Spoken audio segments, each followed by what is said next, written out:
Well, if you were hoping for any sort of life from Kevin Cheveldayoff here to, really propel this group forward, I don't think that we got that today. Today, there's the NHL trade deadline, and the Winnipeg Jets added a depth forward.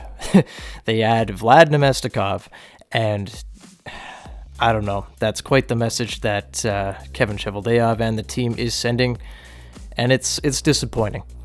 I really expected this Jets team to be going for it this year. Yes, the last month has not gone to plan, but literally every other team has had a bad stretch this season, maybe except Boston.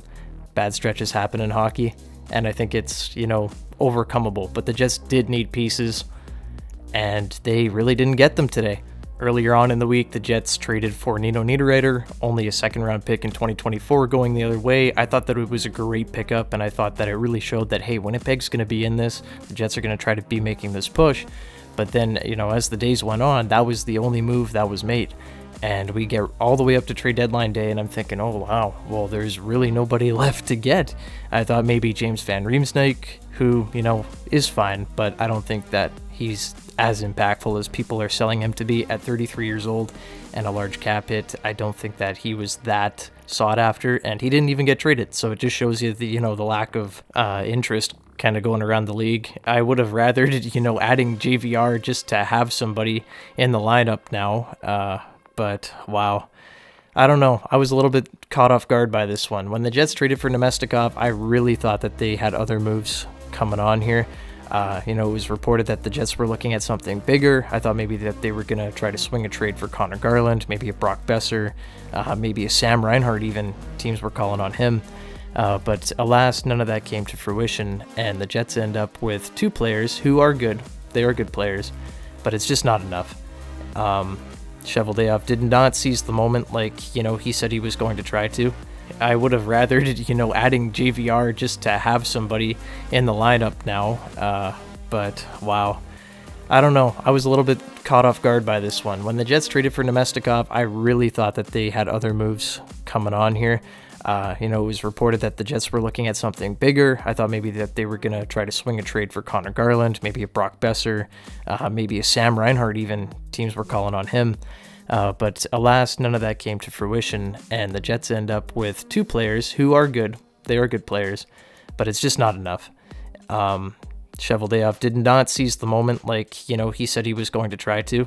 About a month ago, he had that press conference where he said if there is a big move that arises, hey, we're going to take advantage of it. And the Jets did not make a big move. Nino Niederreiter's a good player, but you know what? They needed a lot more than just Nino to help this team. Cole Perfetti's out till the playoffs, if not longer.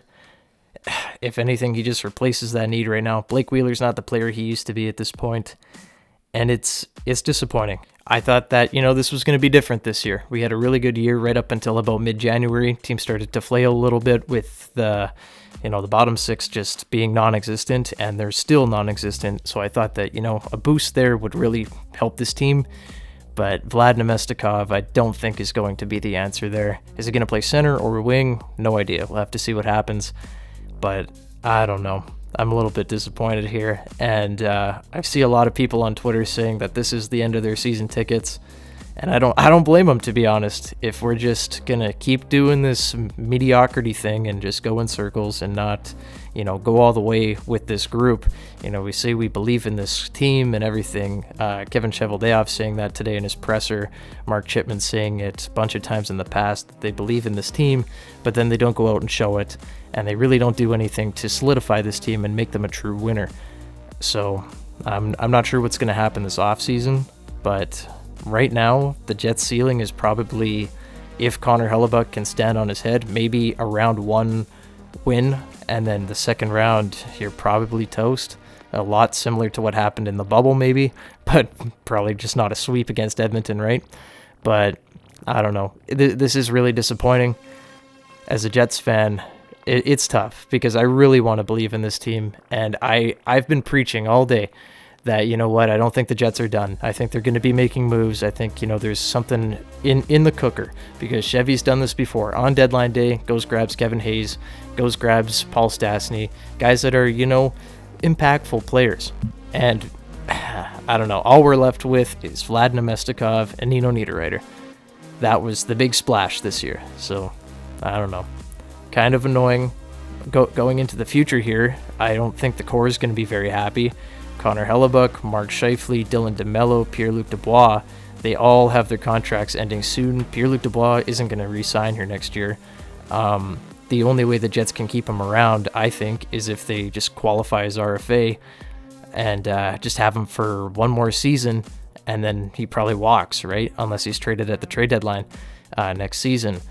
But I don't know. Something tells me that this offseason could be very crazy. I wonder if maybe the organization is looking to maybe restart, and maybe this is time for Mark Scheifele, Connor Hellebuck, and maybe a few other guys on this team to be moved. I wonder if they are going to go scorched earth this offseason, and that's why they didn't go all the way in. Maybe they didn't want to trade their remaining picks. They didn't want to move that first-round pick, obviously, and I'm happy they didn't. Besides Timo Meier and Jacob Chitkarin, I really don't think that there was anybody worth trading a first-round pick for. Nick Schmaltz, I don't think was ever really getting traded. He was never out of the lineup for Arizona, so I don't think that ever got considerably far in negotiations or anything like that. I think a lot of teams called, but alas, he was not moved. Now, I don't know what happens with this team. They're going to go forward here. If they can find their game, that's great, and I'm going to be cheering for this Jets team to go far. But I don't know if they can really go that far with what they've got. Hopefully Perfetti heals up fast. Mason Appleton's on IR. Pierre-Luc Dubois is day-to-day, but probably not playing in this series here against the Oilers, where they really need to win. This is just tough, you know. I hope this Jets team can get on the saddle and, you know, maybe surprise a lot of people, and myself included, and prove me wrong here.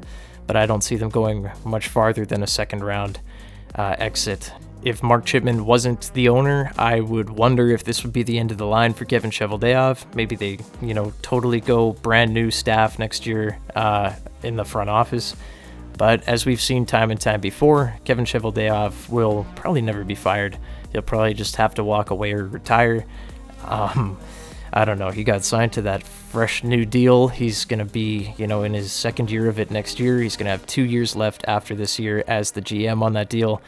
And then probably some more. I don't see a path where the Jets actually do fire him. I'd be shocked. I think he should be fired for what he's done this season. Just has not built this team up good enough to go far in a year where this is really it. This is the best year you're probably going to have in the next 5 years at least to go make a playoff push, and you just squander it.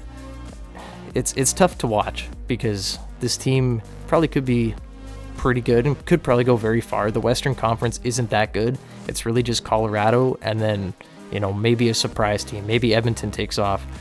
But it is disappointing to see that we didn't seize the moment. And, you know, a Jet-centric podcast phrase, if you guys used to follow that, is that it was a half measure. Another half measure taken here by Kevin. And it's frustrating because we've been doing this 1 foot out thing, 1 foot in thing forever. And it's so annoying. The organization does not know how to pick, you know, what they're going to do. It's always back and forth, back and forth. You know, we thought that we were competing this year. Things go a little bit sideways. And then, you know, we added, but we didn't add too much. Last season, we traded Andrew Kopp, but we still added Zach Sanford. It's like we can never pick a direction. We're, you know, never retooling. We're never going for it. We're always doing, you know, half and half. This year, they definitely should have gone for it, but now without making those big moves, I wonder if in this offseason they do go scorched earth and they move, you know, maybe this is the end of Connor Hellebuck in Winnipeg. Maybe this is his last year because he's going to be a UFA after next season. Jets can't keep him as a self-rental and, you know, let him walk for nothing. Maybe this is the end. Maybe this is the end for Mark Scheifele, who's in the exact same situation as Hellebuck. Maybe, you know, Blake Wheeler retires. Maybe we trade Blake Wheeler. Maybe we buy him out. There's a lot of guys on this team that may not be here next year, and it might be time to start, you know, full-on rebuild here in Winnipeg because what Kevin has done here is proved that he does not have much confidence in the core, despite what he is saying. You know, he's saying, oh, I have all the confidence in the world with this team, and I just don't buy it. I don't buy it. I think that this team does want to maybe freshen up a little bit and maybe start a rebuild. But, you know, the other half of me thinks, hey, they're going to run it back next year with the same core and expect different results. I've been doing it for years now, and it's not working. And it's time to, it's time to tear this core down, start again, as much as I hate to say it, because I don't believe in this team going forward here, and I don't think that next year will be a better team than the one we have right now. And yeah, that's just my thoughts on it. Very frustrating trade deadline. Didn't do enough. I feel bad for the players. They worked very hard this season. They've, seemingly turned the room around, and for the GM and the owner not to invest in this team, God, that must hurt. Like, only getting Vlad Nemestikov today, I'm sure that guys are really upset. And if you're trying to get Pierre-Luc Dubois back next season, only making minimal moves like those, that's not going to make him think, oh, I need to re-sign here because we're going to win in Winnipeg. No, that's not going to happen. So if, there was any last-ditch effort to try to re-sign PLD and hope for a miracle, I don't think that's going to happen now.